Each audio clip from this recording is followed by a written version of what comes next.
প্রার্থনা করতে করতে একদিন মার কাছে আবদার করতে বসলো। অনেক বড় সড়ো আবদার করে বসলো। মাকে বলছে, মা আমি তোমার আসল রূপ দেখতে চাই, তুমি তোমার আসল রূপে আমার সামনে আসো। তো মায়ের আসল রূপটা কিন্তু এত সহজ ছিল না। তো গানে গানে এক প্রকার মাকে হুমকি দিতে লাগলো যে মা আমি তোমাকে এত এত ভোগ নিবেদন করি, প্রসাদ নিবেদন করি, তোমার এত পুজো করি, তুমি কি তোমার আসল রূপে আসবে না মা?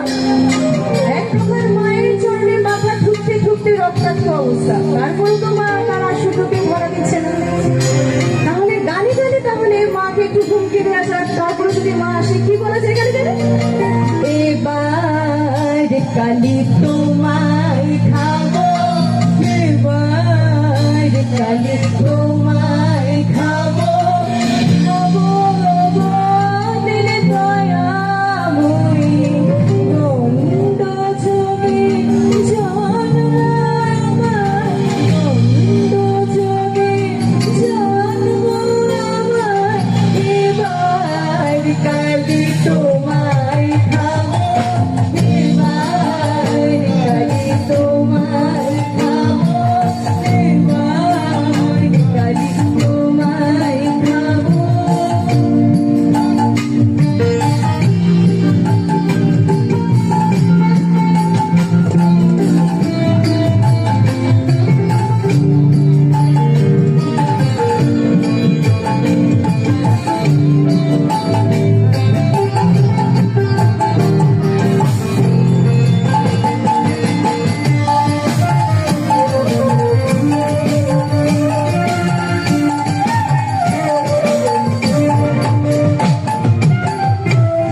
গানে গানে মাকে বলছি, মা আমি কালি তোমায় খাবো, তারপর মা আসছিল না।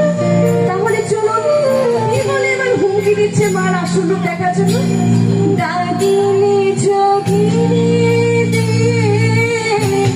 তরকারি বানায় খাবো, দাগিনী যোগিনী দে তরকারি বানায় খাবো।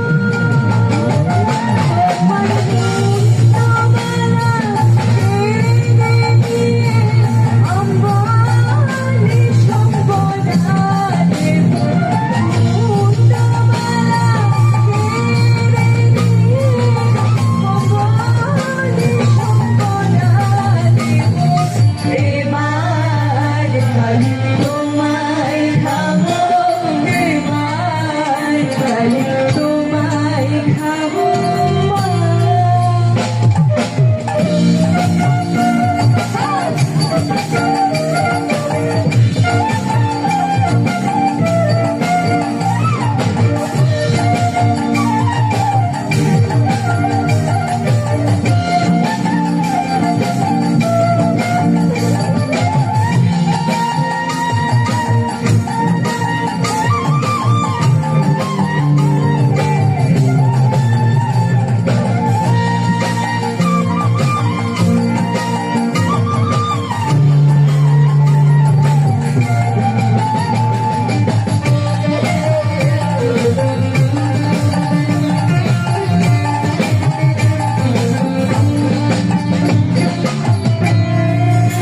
দাগিনী চুপিনি দিয়েও হুমকি দেখাচ্ছে, তারপরও আমার মা সাথে আসছে না তার আসল রূপে।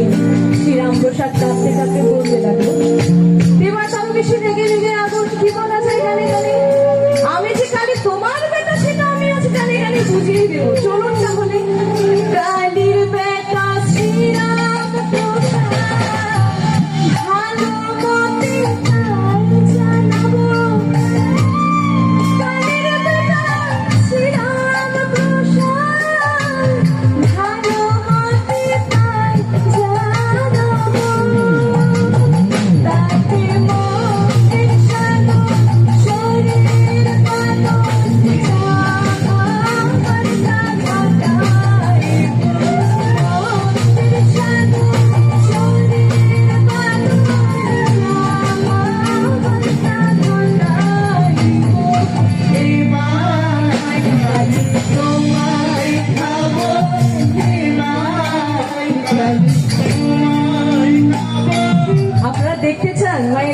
দাও